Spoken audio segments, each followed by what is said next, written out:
Kiai Haji Madudin, Gus Pleret dan lainnya ini adalah proksi dari kepentingan oknum pejabat yang ada di Indonesia ini. Bahkan Rizik Syihab pernah ngomong kan bahwa kami ini di backup oleh BNPT, iya kan? Rizik Syihab seringkali ngomong seperti itu. Padahal kalau mereka sadari dan mereka menggunakan data yang terverifikasi, karena Glenn Balawi ini kan memang orang-orang yang ada di pemerintahan banyak sekali, ya, di pemerintahan, apalagi di PBNU. Mereka baik.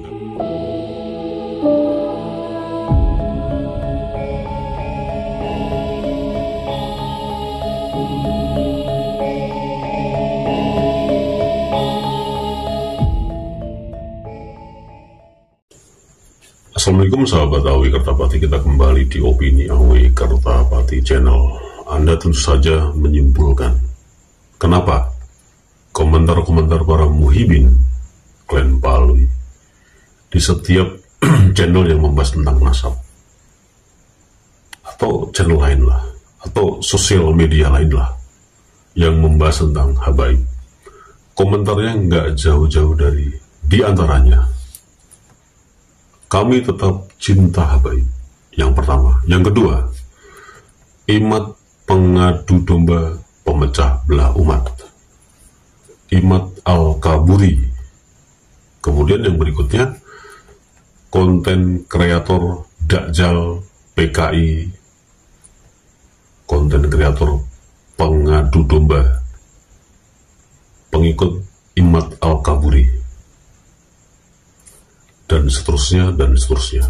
Pasti Anda sudah perhatikan itu, komentar-komentar dari muhibin yang semakin hari semakin masif jumlah akunnya dan semakin variatif kalimat atau narasi yang masuk di setiap kali ada konten yang membahas mengenai Glenn Balawi.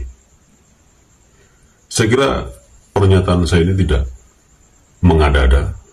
Coba Anda buktikan sendiri. Apakah saya bicara hanya berdasarkan hanya membaca saja di sosial media, atau bagaimana? Silakan Anda berkomentar tentang komentar-komentar dari Glenn Balawi yang menggunakan tangannya muhibin Glenn Balawi, yang semakin hari semakin masif jumlah akunnya dan semakin variatif kalimat atau narasi-narasinya, tapi intinya nggak jauh-jauh dari yang saya sebutkan tadi. Dan yang paling mungkin Anda juga mungkin ya kadang-kadang juga terpengaruh juga kepada komentar-komentar dari Glenn Balawi melalui para muhibin-muhibinnya nih.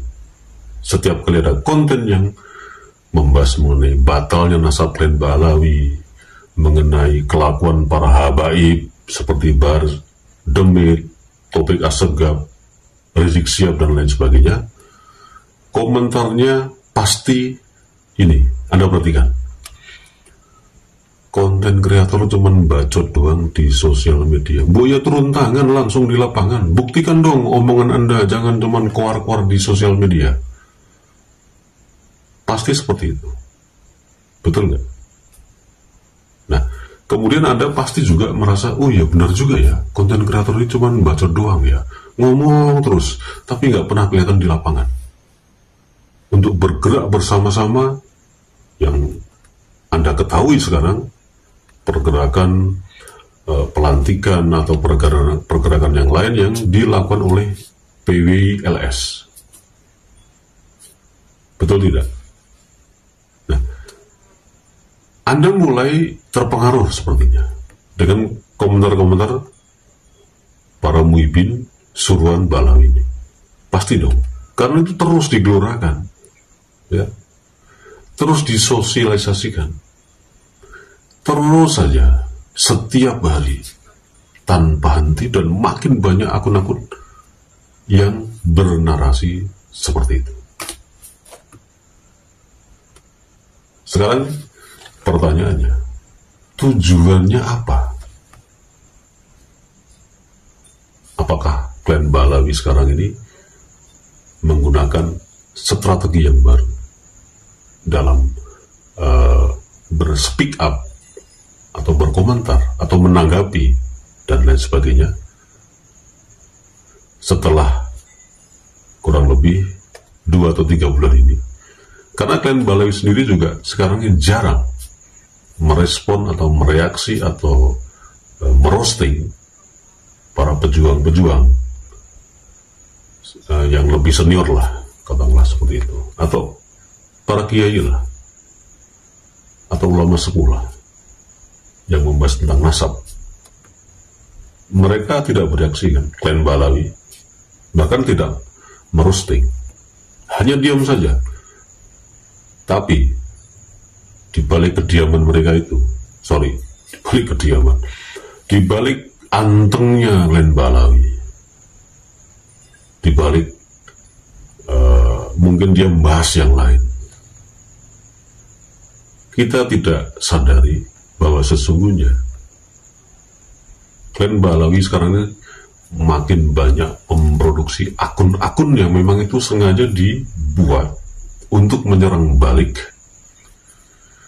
teman-teman atau sahabat-sahabat yang selama ini yang punya channel ya, entah di sosial media yang lain ataupun di YouTube ini ya, diserang balik dengan narasi-narasi yang seperti itu. Karena mereka paham bahwa konten kreator saya mungkin ya dengan channel yang lain, walaupun pembahasannya sama mengenai nasab klan Balawi, ternyata mereka paham kalau kita ini tidak punya keterikatan yang pertama secara organisasi ya. Yang kedua, ikatan emosional. Yang ketiga, itu ikatan logistik. Artinya mereka sebetulnya paham, klan Balawi ya, bahwa konten kreator ini memang tidak ada yang menggerakkan, tidak ada yang mendanai ya, tidak ada yang merekrut. Artinya tidak ada satu pintu yang menggerakkan konten-konten kreator ini seperti saya dalam pembahasan nasab ini. Mereka paham betul sebetulnya. Cuma memang dalam komentar-komentarnya atau dalam framing-framingnya, kan seperti Anda yang sudah perhatikan sejak lama. Ini Kiai Haji Madudin ini punya, Kiai Haji Madudin, Gus Sport Player dan lainnya ini adalah proksi dari kepentingan oknum pejabat yang ada di Indonesia ini. Bahkan Rizik Syihab pernah ngomong kan bahwa kami ini di backup oleh BNPT, iya kan? Rizik Syihab seringkali ngomong seperti itu. Padahal kalau mereka sadari dan mereka menggunakan data yang terverifikasi, karena klan Balawi ini kan memang orang-orang yang ada di pemerintahan banyak sekali ya, di pemerintahan apalagi di PBNU. Mereka by data bahwa konten kreator ini khususnya, bahkan PBI sekalipun lah yang dibentuk selama ini, itu lemah dalam arti adalah hubungan diplomasi dengan pemerintah. Mereka by data loh, bukan hanya sekedar oceh-ocehan saja. Meskipun sekali lagi di sosial media dinarasikan lain. Nah, narasi yang lain ini untuk apa? Artinya gini loh. Bentar. Klan Balawi ya menghimbau membuat broadcast lah, seperti himbauan di WhatsApp atau WhatsApp grup itu. Ini loh, kamu nanti narasinya seperti ini, kamu nanti berkomentar seperti ini, nggak jauh-jauh seperti ini loh, yang saya bilang di awal tadi. Dan mereka nggak dikasih tahu yang sebenarnya by data yang sudah mereka kantongin tentang konten-konten kreator seperti saya ini, tentang PBLS, yang sejauh mana sih bargainingnya, hubungan diplomasinya dengan para pejabat-pejabat atau petinggi-petinggi Nusantara ini. Seperti katakanlah yang ada di kabinet merah putih ini. Mereka by data bahwa kita ini lemah.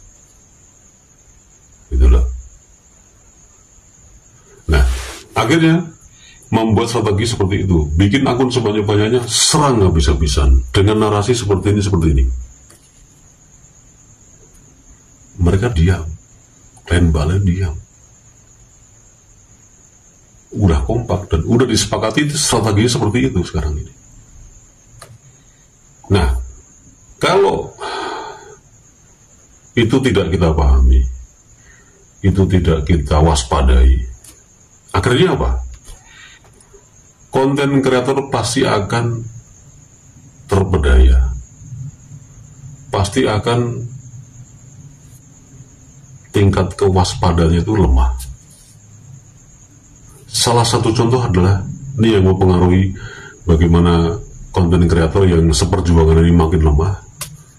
Algoritma di YouTube juga makin lemah tentang nasab. Otomatis orang yang biasanya membuat konten dengan direaksi banyak komentar, dengan direaksi banyak like, dan direaksi banyak share, menurun gratis. Secara psikologis konten kreator masih berpikir bagaimana kontennya akan naik terus tayangannya, entah ya minim-minim 50.000 kan, tapi sekarang kan susah sekali, entah bagaimana saya juga nggak tahu. Disinilah momentum Clan Balawi dengan strategi yang terbaru tadi, diam tapi menggunakan tangan-tangan Clan Balawi untuk menyerang habis-habisan. Narasinya seperti itu. Ini bukan dari sisi sosial media, mereka sebenarnya nggak paham, tapi dari sisi bagaimana sebetulnya sih PWILS dan para konten-konten kreator dan para tokoh-tokohnya ini secara bargaining diplomasinya dengan pemerintah bagaimana sih kekuatannya. Mereka sudah mengantongin datanya dan data itu jelas menyebutkan lemah sekarang ini. Tapi kita nggak sadari itu. Seperti kejadian kemarin di Tegal. Salah satu contoh, ini bukan cocologi, bukan hanya ngarang-ngarang dan bukan hanya bacot di sosial media. Kenapa mereka menarik ormas-ormas yang lain? Salah satu adalah PSHT. Dan di situ ada yang komentar, harusnya ketua PSHT Tegal negur dong anggotanya yang sudah benar-benar masuk ke PW, kenapa jadi seperti itu? Itu yang berkomentar bukan orang yang tidak tahu, dia tahu persis kondisi yang sebenarnya. Sekarang ini PWLS di seluruh Indonesia yang sudah dibentuk, mohon maaf, bukan ngajari, bukan mentausiai, ya, bukan sok pinter saya, tapi tingkat kewaspadaan ketua-ketua, entah itu di PW, entah itu di PC, itu sangat lemah sekali dan gampang percaya dengan orang-orang yang baru masuk, apalagi yang masuk dari EPI, ya, yang terafiliasi dengan ormas-ormas Rizik Syihab lah, masuk ke PWI.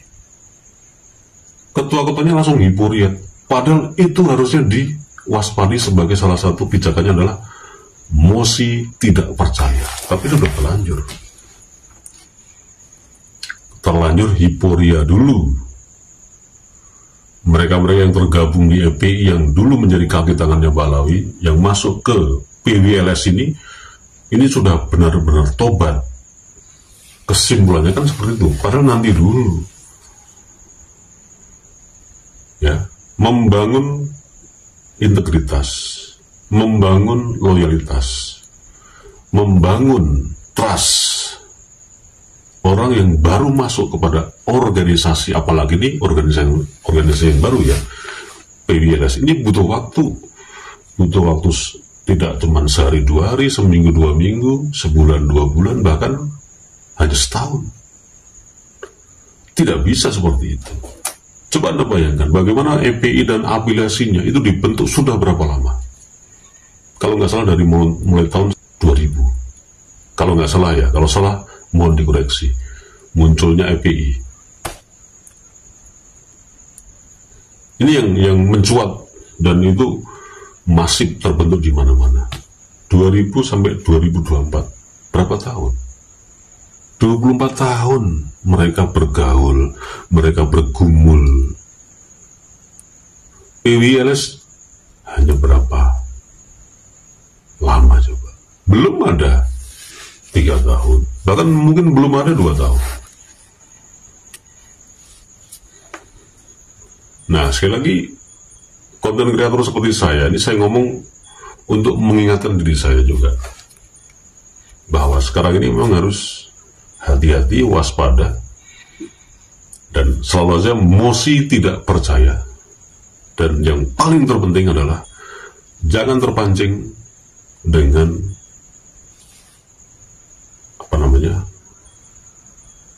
eksternal di dalam diri kita. Tayangan menurun, ratingnya menurun, ya, otomatis adsense-nya menurun, pasti dia akan sangat mempengaruhi psikologis. Yang tadinya wah tayangannya luar biasa, sekarang menurun, kemudian membuat konten yang aneh-aneh, yang norak, bahkan deso, hanya untuk mengejar subscriber, mengejar tayang, mengejar ads atau monetize. Ini sangat disayangkan sekali. Saya pribadi, mau Anda lihat, mau tidak, monggo. Minimal saya sudah menyampaikan informasi yang itu sudah saya gabung dari sekian narasumber, dan meskipun belum terverifikasi secara akurasinya mendekati 100%, minimal saya tidak ngomongnya ngaco. Itu. Dan satu lagi saya tegaskan bahwa saya pribadi tidak terpengaruh dengan komentar-komentar dari Muhyiddin Klan Balau yang terus-menerus menyerang dengan kalimat-kalimat atau narasi-narasi yang diulang-ulang dan berganti-ganti akun. Karena saya selalu memakai prinsip atau semangat setiap kali melihat kasus adalah emosi tidak percaya.